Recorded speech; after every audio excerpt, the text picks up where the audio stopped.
that has learned a lot over the past couple of years. And of course, you have an innocent civilian population in Gaza that's caught in the middle.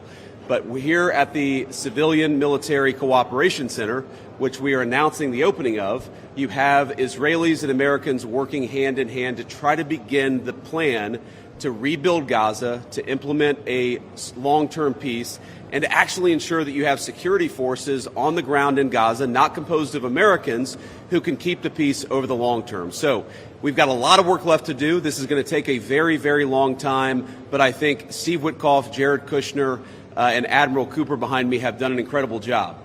I want to say just a couple of quick things, and then I want to turn it over to Steve Witkoff. Number one, the Israeli government has been remarkably helpful in this. I want to thank them, thank our Israeli partners, and all the folks particularly who are working hand in hand with their American friends here at the CMCC. And number two, I want to say that there is this weird attitude I've sensed in the American media and the Western media where there's almost this desire to root for failure, that every time something bad happens, that every time that there's an act of violence, there's this inclination to say, oh, this is the end of the ceasefire, this is the end of the peace plan. It's not the end. It is, in fact, exactly how this is going to have to happen when you have people who hate each other, who have been fighting against each other for a very long time. We are doing very well. We are in a very good place. We're going to have to keep working on it, but I think we have the team to do exactly that. So with all thanks to our partners, both in Israel but all across the Gulf Arab states, Indonesia, the Turks, we are doing an amazing thing here, and I'm particularly proud of the American troops working at the command center who are coordinating this effort and making it possible. So with that, I want to thank Ambassador Steve Witkoff and turn it over to him to say a few things, and after everybody's said a few words, we'll take some questions. Thank you, guys. Steve? Well, thank you very much, Mr. Vice President. We're really proud of what's happened here. It's an amazing effort. It's a great coordination between our partners. We have a great team. Signing this deal up was a challenge in and of itself, but the implementation, that's where it really is going to be the most important. And I think we are exceeding where we thought we would be at this time. I think the Vice President has come out here. He sees that. The Secretary of State will be out here. I can't tell you what a privilege it is to work with the team that we have, with Jared, who's extraordinary, the President, of course, and the Vice President, and Admiral Cooper. I would also say this. We're learning so much here. This CMCC that we're setting up now, this is going to be used in other conflicts as we figure out all the intricacies of how to modulate a peace deal, go from war to peace. Lastly, in closing, I want to speak about the morning that me and Jared had. We met with 10 hostages and their families, and it was really an emotional moment. And I felt blessed to be in that room. Lots of tears, lots of people really, really grateful to President Trump for getting their children home, and you, of course, Mr. Vice President. And I want to observe that I didn't see any victims in that room. I saw strong people who have come out under very difficult circumstances. Their families are reunited, and they are so grateful. And it was just my privilege as an American to be there. Thank you. Great. Thank you. Jared? Thank you.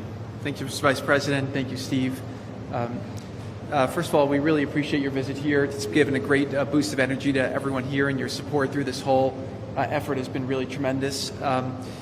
What you see here today is really the opening of the CMCC. This has been something that's been envisioned by CENTCOM. Admiral Cooper will speak about that in a bit.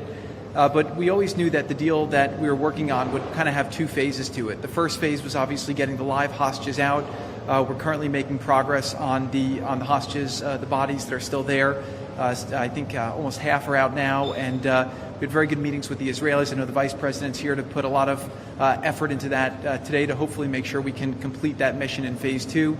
At the same time, the humanitarian aid, there's actually been surprisingly strong coordination between the United Nations and Israel, which is something that we've been able to help synthesize, get each other to air their concerns and to find out how we can do it better so that the aid reaches the people in Gaza and doesn't go into the wrong hands there. Finally, I'll say that there has already been a lot of efforts over the last years by really concerned people to think about what happens next in Gaza.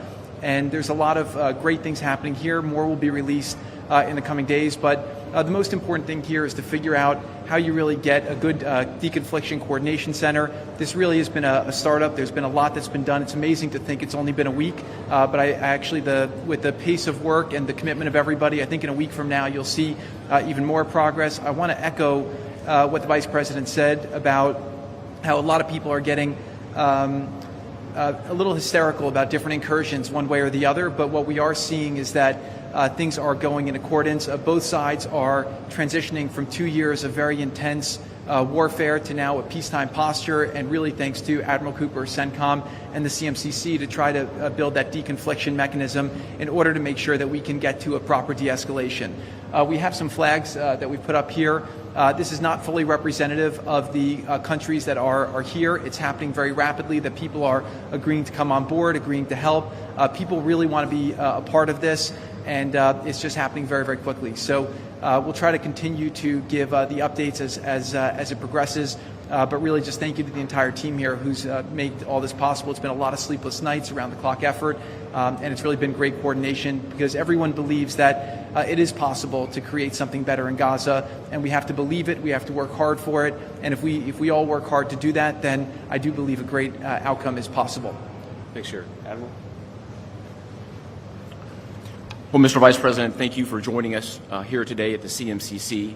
Consistent with our Commander-in-Chief's direction, this facility will be the hub for the delivery of everything that goes into Gaza as we look to the future, delivering on the Commander-in-Chief's commitments.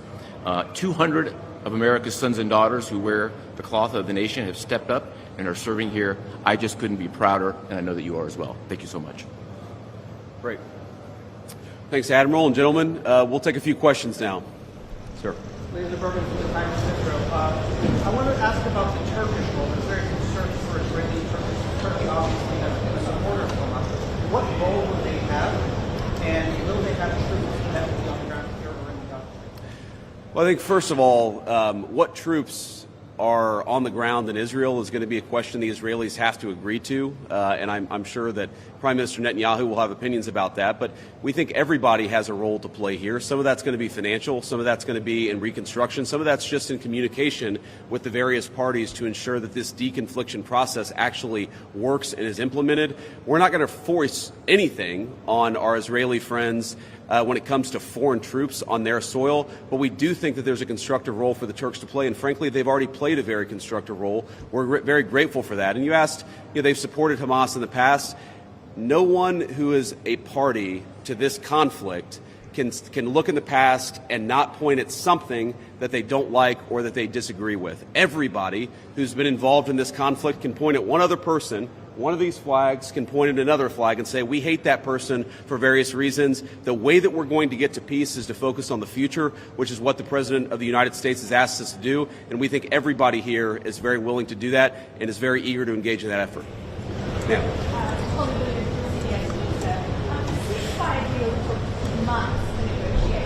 What do you think the likelihood is that it will last long-term? If you had to put a number on it,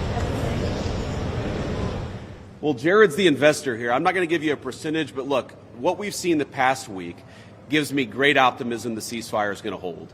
And if we get from where we were a week ago to a long-term, durable peace between Israel and Gaza, there are going to be hills and valleys. There are going to be moments where it looks like things aren't going particularly well. But given that, and given the history of conflict, I think that everybody should be proud of where we are today. It's going to require constant effort. It's going to require constant monitoring and supervision. That's part of the reason that Admiral Cooper and his team is here, is to mediate these disputes, to mediate these disagreements as they come up. But look, right now, I feel very optimistic. Can I say with 100% certainty that it's going to work? No. But you don't do difficult things by only doing what's 100% certain. You do difficult things by trying, and that's what the President of the United States has asked us to do. Sir. President, Suleiman Massoud from Cannes. First of all, thank you for brokering the ceasefire deal. Two questions for you. Hamas was supposed to bring back all the hostages within 72 hours. There are still deceased hostages that are still in Gaza. Will you put a deadline for Hamas to bring back all these hostages? And second thing, President Trump tweeted about this today, Hamas killing their own people in Gaza, Palestinians who work for Israel. What is your warning to Hamas? Yeah, so Steve, I'm going to ask you to follow up here, but let me say just a couple of words about the deceased hostages. I mean, one of the stations that I met with, one of the groups that's working on this that I met with earlier, they actually have a photo of the 15 deceased hostages who are still in Gaza. It is a focus of everybody here to get those bodies back home to their families so that they can have a proper burial. Now, that said, this is difficult. This is not going to happen overnight. Some of these hostages are buried under thousands of pounds of rubble. Some of the hostages, nobody even knows where they are. That doesn't mean we shouldn't work to get them, and that doesn't mean we don't have confidence that we will. It's just a reason to counsel in favor of a little bit of patience. This is going to take a little bit of time. And look, our warning to Hamas is very straightforward. The terms of the 20-point plan that the president put out there is very clear. It's supported not just by Israel, but by all of our Gulf Arab friends. It's that Hamas has to disarm. It's that Hamas has to actually behave itself, and that Hamas, while all the fighters can be given some sort of clemency, they're not going to be able to kill each other, and they're not going to be able to kill their fellow Palestinians. Now, again, that's going to take a little bit of time. We're talking about how to set up the security and humanitarian apparatus to put all this in place. But right now, where I stand, I feel confident that we're going to be in a place where this peace lasts, where it's durable. And if Hamas doesn't cooperate, then as the President of the United States has said, Hamas is going to be obliterated. Steve, do you want to add anything about the hostages? I think you said it, sir. Okay, great. Ma'am. Just to follow up on what you were just saying, how much time does Hamas have to lay down its arms before the United States can either take dramatic action or authorize its allies to do so? Well, look, the president actually put out a truth this morning that I thought was very instructive.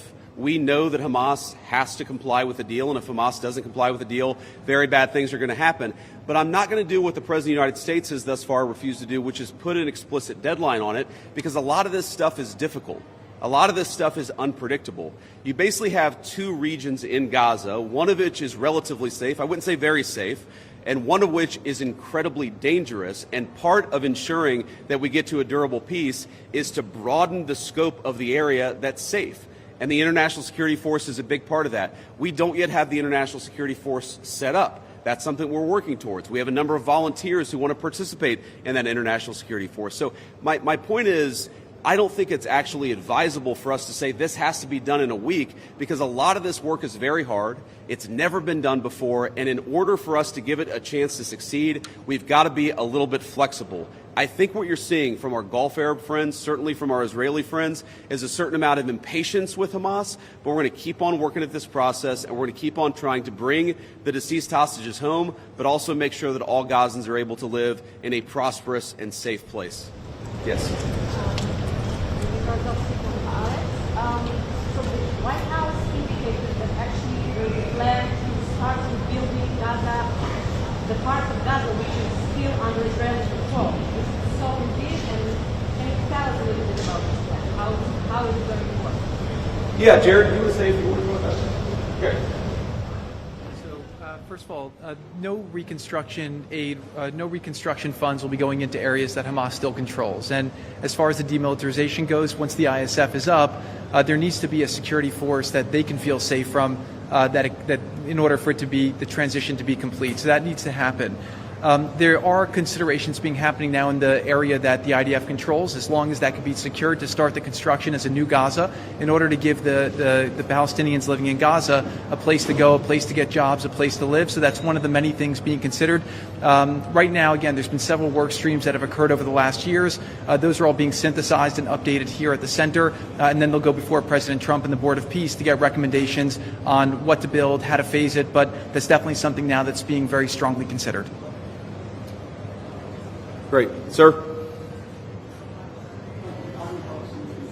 Oh, sorry. Why don't we do the guy in the back, and then we'll do you in the blue jacket. Thank you. Go ahead. Could you speak up for me? Yeah, I will try.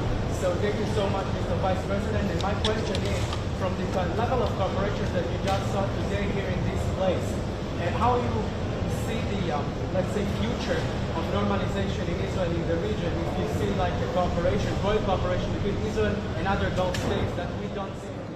Yeah, well, you know, I think Steve put it best, which is that this model, I think, could serve for a foundation for normalization, not just in the Middle East, but across the world. because what we're taking, again, is a long-term, protracted conflict with two enemies who really don't like each other, and we're actually creating a model that can lead towards sustainable peace. Now, we know that a lot of our Gulf Arab friends would like to have normalized relations with Israel. We know that getting this peace on a sustainable pathway is sort of the critical first step of that. But look, I feel very optimistic about where we are. Knock on wood, you never know how this stuff is going to go. But given what I've seen, given the incredible talent and effort that's going in to the reconstruction of Gaza, to the long-term security of the Gazans in that territory, I feel very good about where we are. And again, if we get this right, I really do think it's going to be a domino that leads to a lot of further peace all across the region. Sir.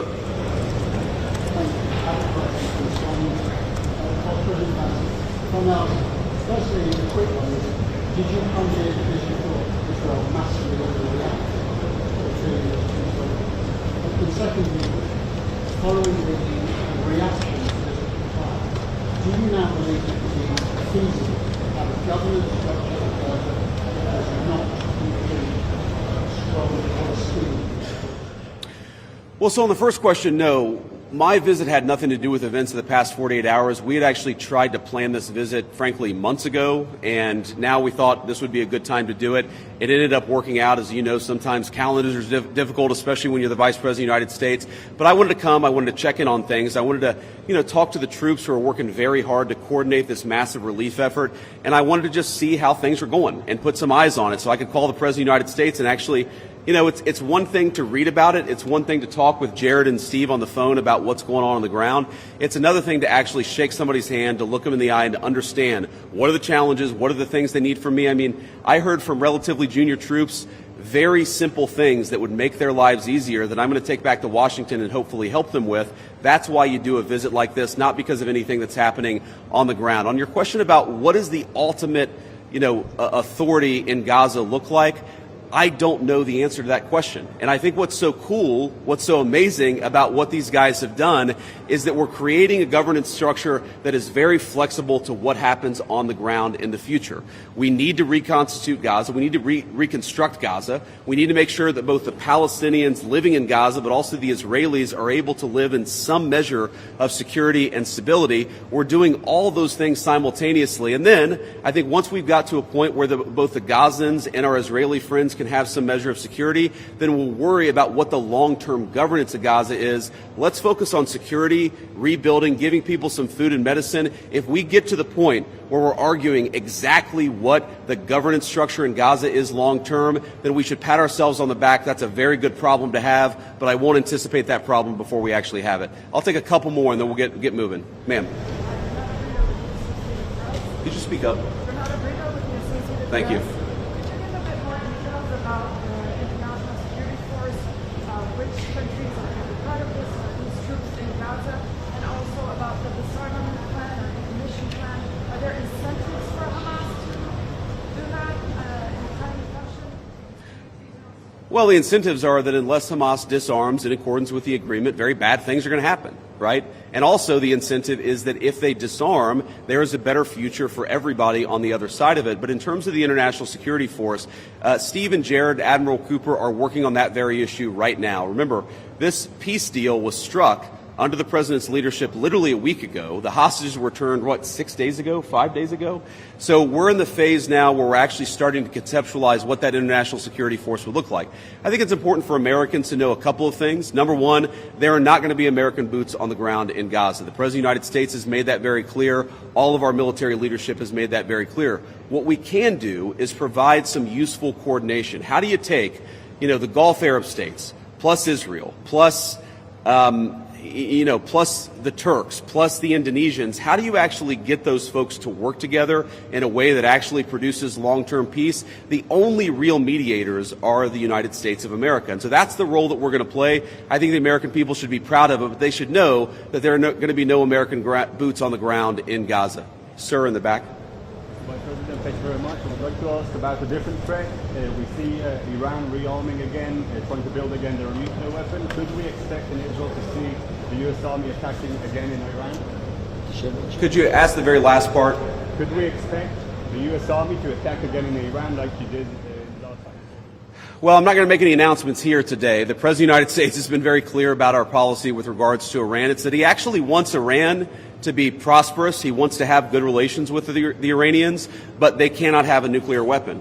And so we're going to keep on using and exhausting every diplomatic means possible to try to ensure that Iran does not have a nuclear weapon. That's our focus, and that will remain our focus for the indefinite future. Let me just leave us with one final thought here. So I've been to Israel once in my entire life. I came for about 36 hours, and as a Christian, I think the world's Christians will know that this country, that this region of the world means a great deal to me.